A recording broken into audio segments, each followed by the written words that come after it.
A tensão entre Paquistão e Índia só aumenta.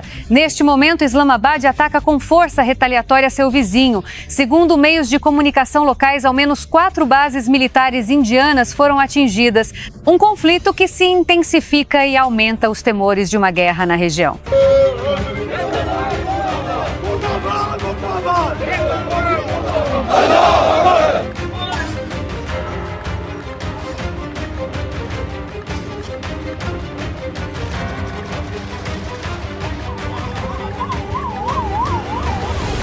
Police यहाँ पे पहुंच चुकी।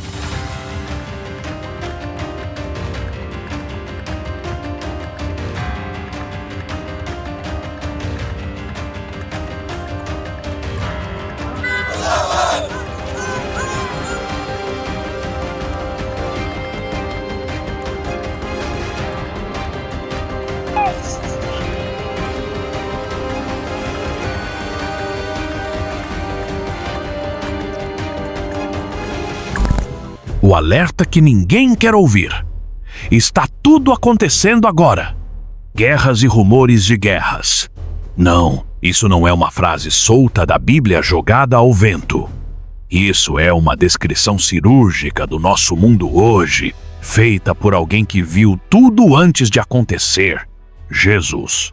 Em Mateus 24, 6, 7, ele não jogou palavras ao acaso. Ele avisou com frieza e precisão. Vocês ouvirão falar de guerras e rumores de guerras, mas não se assustem. É necessário que isso aconteça, mas ainda não é o fim. Nação se levantará contra nação e reino contra reino. Só que tem gente tratando isso como se fosse uma metáfora. Ah, isso é simbólico. Sim, simbólico nada. Isso é literal, vivo, pulsante. É o noticiário vomitando tragédia enquanto o povo boceja na ignorância. Isso é neurocomunicação disruptiva. Abrir os olhos de quem foi programado para dormir. O que Jesus disse está acontecendo agora. E não é lá no Oriente Médio apenas. Vamos direto ao ponto. Índia e Paquistão, 2 gigantes armados até os dentes, brigando como se o planeta fosse um ringue e a vida humana um troféu descartável. As tensões entre eles não são só conflitinhos regionais. É profecia viva. É o apocalipse esticando os dedos e dizendo: cheguei e vocês nem perceberam. Uma faísca em Caxemira pode incendiar o mundo inteiro. No dia 7 de maio de 2025, o planeta deu mais um passo rumo ao colapso e quase ninguém percebeu. A Índia não ficou em silêncio. Lançou a Operação Sinindor, uma ofensiva militar pesada, após o massacre de 26 civis no dia 22 de abril em Pahalgam, Caxemira. 26 vidas arrancadas à força. Sangue derramado, dor ignorada. E o mundo segue postando dancinhas no TikTok, como se o inferno não estivesse esquentando por baixo dos nossos pés. Mas não se engane, isso não é só mais uma escaramuça entre vizinhos que se odeiam há décadas. É muito mais perigoso. É profecia em carne viva. Porque dessa vez o confronto vem acompanhado de algo que nunca esteve tão próximo. A ameaça real de uma guerra nuclear. A Índia carrega 172 ogivas nucleares. O Paquistão responde com cerca de 170. Isso não é uma briga de bairro, é um jogo de xadrez com peças de plutônio. Um erro, uma provocação a mais. Um míssil fora de curso e adeus planeta. Enquanto os especialistas dormem com discursos diplomáticos, o Manual do Ser Humano já tinha avisado. Nação contra nação, reino contra reino, o fim ainda não é o fim, mas já dá para ouvir o ranger das engrenagens da destruição. A Operação Sinindor é só mais um capítulo num livro que já está escrito, mas que a humanidade insiste em ignorar. O problema? A ignorância não nos livra das consequências. Ela apenas acelera o colapso. Nossas bombas não são para museu. E o inferno sorriu. Nossas bombas nucleares não foram feitas para serem exibidas em museus. Essa frase não saiu da boca de um lunático qualquer num fórum anônimo da internet. Saiu da boca de um oficial paquistanês, Faisal Kundi, em rede internacional, em entrevista à Al Jazeera no dia 30 de abril. E ele não estava brincando. A ameaça foi clara. Se formos atacados, usaremos nossas ogivas. Não é joguinho de poder, é um aviso, uma sentença, um bilhete assinado pelo próprio Apocalipse. A resposta do Paquistão à Operação Sinindor não foi diplomática, foi atômica no discurso. Enquanto líderes falam em retaliação proporcional, esse cara basicamente gritou para o mundo inteiro: estamos prontos para apertar o botão. E o que a humanidade fez? Nada. Seguiu assistindo séries, postando selfies e escolhendo filtro pro Reels. Porque quando o terror vira rotina, até o fim do mundo parece só mais uma notificação. A realidade é que a sombra da Terceira Guerra Mundial não está mais escondida nos porões da teoria da conspiração. Ela está sentada à mesa dos diplomatas, circulando entre os generais, debatida nos gabinetes da ONU. E ninguém tem coragem de admitir o óbvio. Estamos num beco sem saída, com 2 leões enjaulados armados com ogivas, esperando o primeiro rugido para começar a carnificina. Esse conflito não é regional, é simbólico, é um espelho da insanidade global. Países grandes com brinquedos nucleares e mentes pequenas, brincando de Guerra Fria em pleno século XXI. Mas, adivinha? Jesus já tinha avisado. E mais uma vez, o mundo ignorou. Vocês ouvirão falar de guerras, mas isso ainda não é o fim. Não é o fim. Mas já aparece um trailer do Apocalipse. A paz que as bombas não podem destruir. Jesus não disse não se assustem, porque tudo isso é leve. Ele disse isso porque há um plano maior. Ele não negou as guerras, nem as dores, nem as lágrimas. Ele apenas nos avisou: essas são dores de parto. Sabe o que isso significa? Que algo está prestes a nascer. Algo muito maior do que geopolítica, armas nucleares ou tratados quebrados. O mundo se contorce em dor.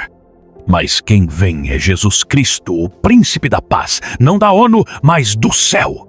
Enquanto líderes trocam ameaças e as manchetes sangram, a verdadeira paz não estará numa assinatura em Genebra ou numa reunião no G20. Paz de verdade não se assina, se recebe. Ela veio pelo sangue, pela cruz. Foi conquistada de uma vez por todas.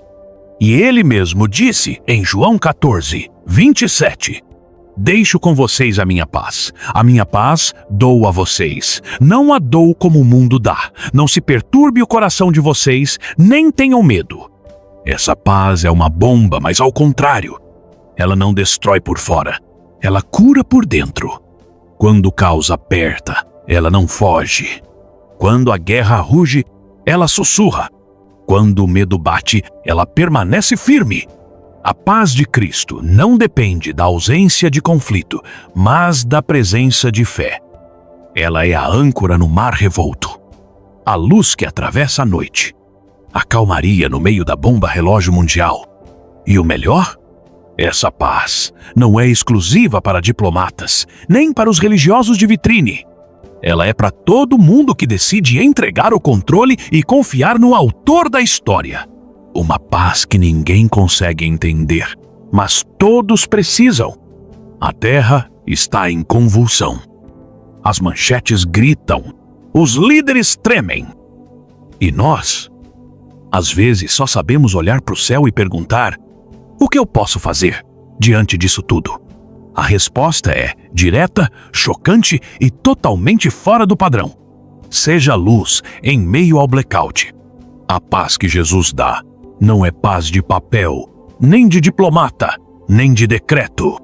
É paz que não faz sentido para o mundo, mas que faz toda a diferença para quem carrega ela dentro de si. Jesus nunca escondeu a verdade. Ele avisou sobre guerras, sobre perseguição, sobre o amor se esfriando, sobre o medo dominando corações, sobre nações enlouquecendo. Mas ele também mandou um recado direto do trono do céu. Quando virem essas coisas, levantem a cabeça, a redenção está chegando. Enquanto o mundo olha para baixo, apavorado com o que está por vir, o cristão olha para cima, esperando quem está voltando. A paz dele não muda com o noticiário, porque não nasceu nas manchetes. Ela nasce do caráter eterno de um Deus que nunca falha. E olha que paradoxo poderoso. O homem que foi traído, humilhado, espancado e crucificado é o mesmo que oferece a paz mais sólida do universo. Ele não foi vencido. Ele se entregou. Não por fraqueza, mas por missão. E agora, essa missão é sua. Você não está aqui por acaso. Você é embaixador de um reino que está às portas. Então, em meio ao caos, você não repete o medo, você responde com fé.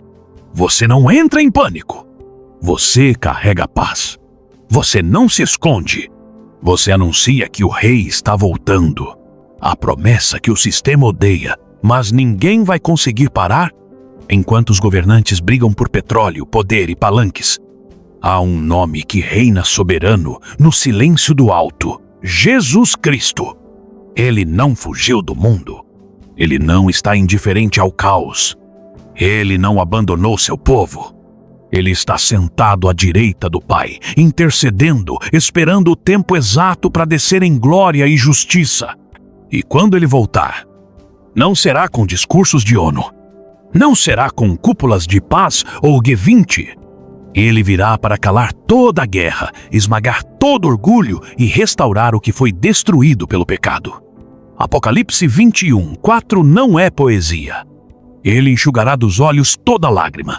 Não haverá mais morte, nem tristeza, nem choro, nem dor, porque a antiga ordem passou. Isso não é otimismo religioso. É uma sentença selada com sangue real. Não mais câncer. Não mais bombas. Não mais injustiça.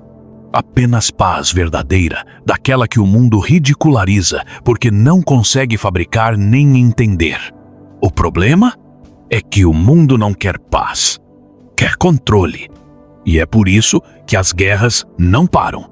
Jesus disse em Mateus 20:4: nação se levantará contra nação, reino contra reino. E olhe em volta. Índia e Paquistão, à beira do apocalipse. EUA e China numa guerra econômica que afeta o mundo todo. Não estamos vendo política. Estamos vendo profecia se materializando.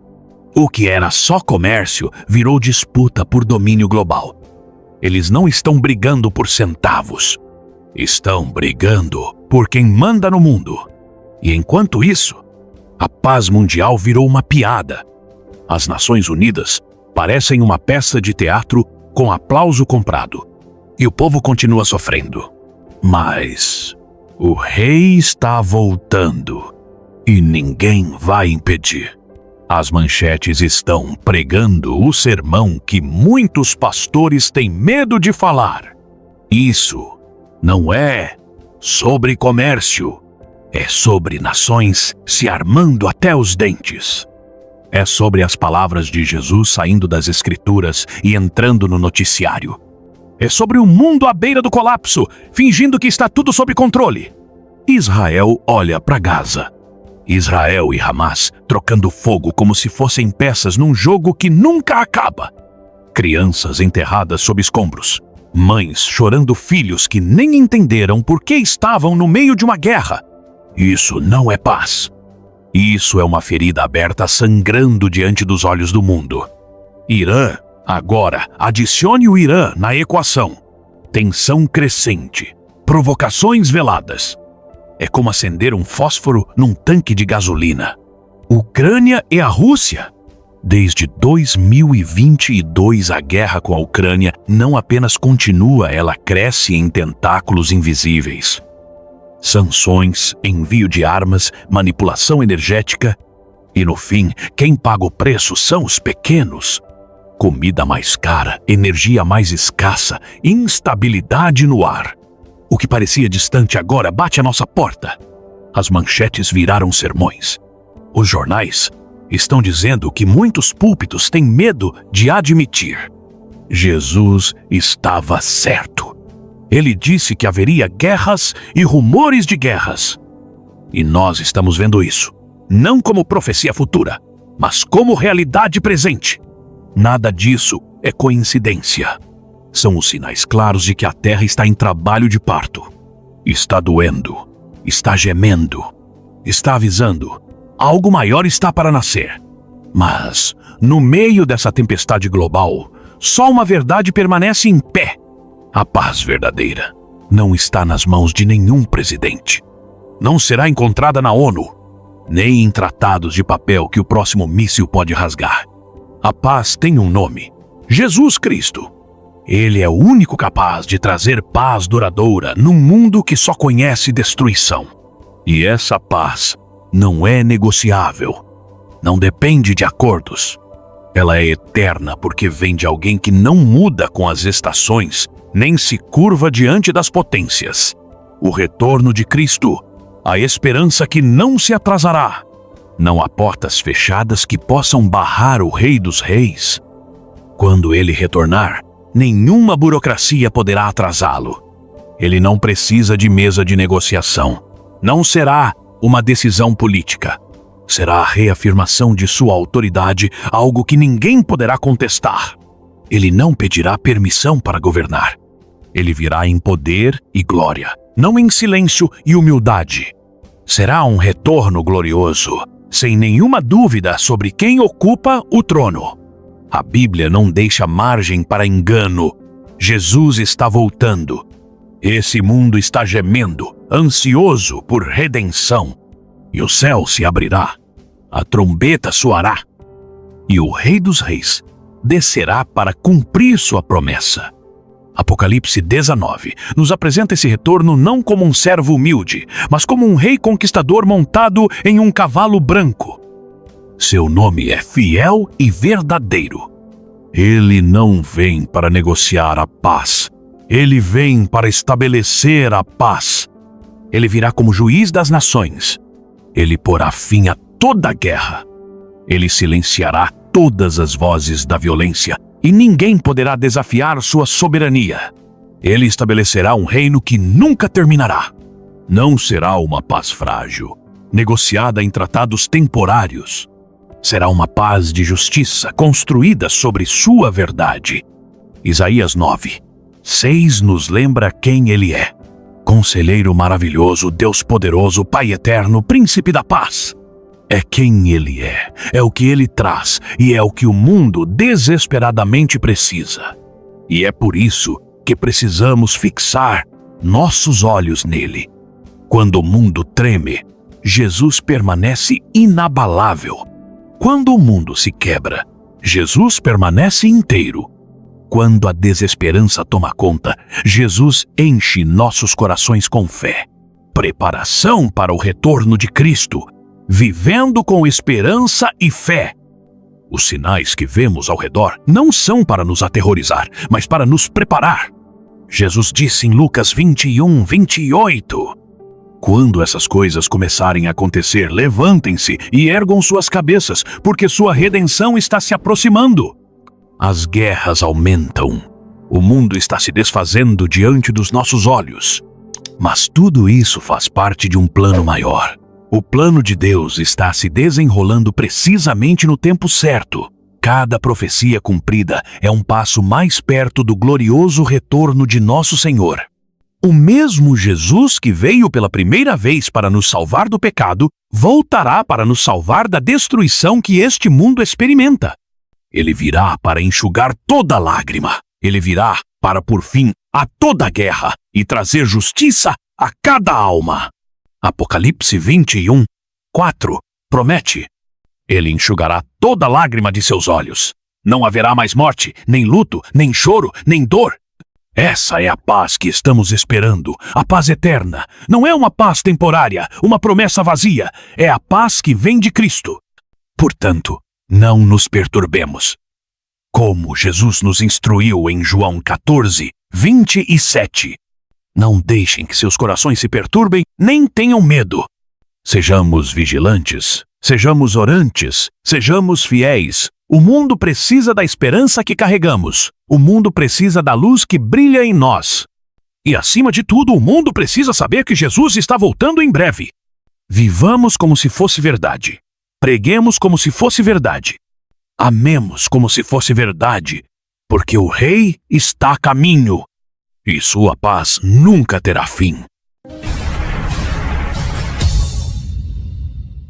Everybody clap your hands. Come on. It's a Chicago Bucks 3 in the house. Somebody say 3.